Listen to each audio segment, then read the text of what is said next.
على سيد الأنبياء والمرسلين أما بعد فأعوذ بالله من الشيطان الرجيم بسم الله الرحمن الرحيم الصلاة والسلام عليك يا رسول الله وعلى آلك وأصحابك يا حبيب الله۔ رمضان مبارک میں جو روزے رکھے جاتے ہیں، ان روزوں میں اگر کسی طرح کی کمی خطا واقع ہوتی ہے تو اس کے لیے صدقہ فطر اللہ تبارک و تعالی نے مقرر فرمایا ہے۔ ہم پر صدقہ فطر مقرر کیا گیا کہ ہم صدقہ فطر دیں، تو اس کا فائدہ یہ ہوتا ہے کہ ایک تو جو روزے کے اندر کمی ہوئی ہوتی ہے، کوئی خطا ہوئی ہوتی ہے، تو اللہ تبارک و تعالی کی رحمت سے وہ کمی معاف ہو جاتی ہے۔ دوسرا یہ کہ روزے یہ معلق ہوتے ہیں، جب بندہ صدقہ فطر ادا کرتا ہے تو اس کے وہ روزے اللہ تبارک و تعالیٰ کی بارگاہ میں مقبول ہوتے ہیں، قبول ہوتے ہیں۔ یہاں بنیادی اعتبار سے ایک ضروری بات یہ سماعت فرمائیں کہ ہوتا یہ ہے کہ اصل میں صدقہ فطر کے حوالے سے جو ہمارا ایک عرصہ دراز سے ذہن بنا ہوا ہے اور اس کے بارے میں معلومات بھی نہیں ہوتی، وہ یہی ہے کہ صدقہ فطر صرف جو گندم کا آٹا ہوتا ہے اس کی قیمت کے برابر ادا کیا جاتا ہے۔ یعنی ایک غریب شخص ہے، وہ جب صدقہ فطر ادا کرے گا تو وہ بھی وہی گندم کے آٹے کا 100 روپے صدقہ فطر ادا کرے گا، اور ایک امیر ترین شخص ہے، وہ بھی جب صدقہ فطر ادا کرے گا تو وہ وہی 100 روپے کا صدقہ فطر ادا کرے گا۔ حالانکہ شریعت مطہرہ میں نبی کریم صلی اللہ تعالیٰ علیہ وسلم کے دور میں گندم تو بہت بعد میں آیا، پہلے جو صدقہ فطر مقرر کیا حضور علیہ الصلوۃ والسلام نے، وہ کھجور کے ذریعے، کشمش کے ذریعے اور جو شریف کے ذریعے،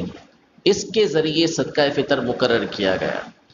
اچھا، اب ان کی جو مقدار ہے یہ کتنے کتنے وزن کے ہونے چاہیے، تو اس کا موٹا سا حساب تو یہ سمجھ لیں کہ جب گندم ہوتا ہے تو وہ 2 کلو میں 80 گرام کم آٹا، 2 کلو میں 80 گرام کم آٹا، یہ یا اس کی قیمت دینی ہوتی ہے۔ جب جو ہو یا کھجور ہو یا کشمش ہو تو اس کا جو صدقہ فطر ہوتا ہے یہ 4 کلو میں 160 گرام کم، 4 کلو میں 160 گرام کم۔ اب اس کی قیمت علماء نے نکال کے یہ ہمیں بتا دی کہ ہمارے دور کے اندر اس کی کون سی قیمت کتنے کی بنے گی۔ تو اب ہم بہت سارے کام کرتے ہیں ایسے کہ جس میں اعلیٰ سے اعلیٰ کام کرنے کی کوشش کرتے ہیں۔ اس کی مثال ہمارے بعض علماء نے یہ دی کہ قربانی ہے، جس کے اوپر قربانی واجب ہوتی ہے، چاہے وہ کروڑ پتی ہو چاہے وہ لاکھ پتی ہو، جس کے اوپر واجب ہو گئی، اب اگر ان میں سے ہر ایک فقط ایک حصہ کر لے گا جو اس کے حصے کا ہے تو اس کی قربانی ہو جائے گی۔ یعنی ایک بکری جو 1 سال کی مکمل ہو چکی، دبلی پتلی سی لاغر سی ہے، صحیح قربانی کے لائق ہے، اگر وہ کر لی جائے تو کروڑ پتی کی بھی قربانی ہو جائے گی، اور جس کے غریب آدمی جس کے اوپر واجب ہوتی ہے اس کی قربانی بھی ہو جائے گی،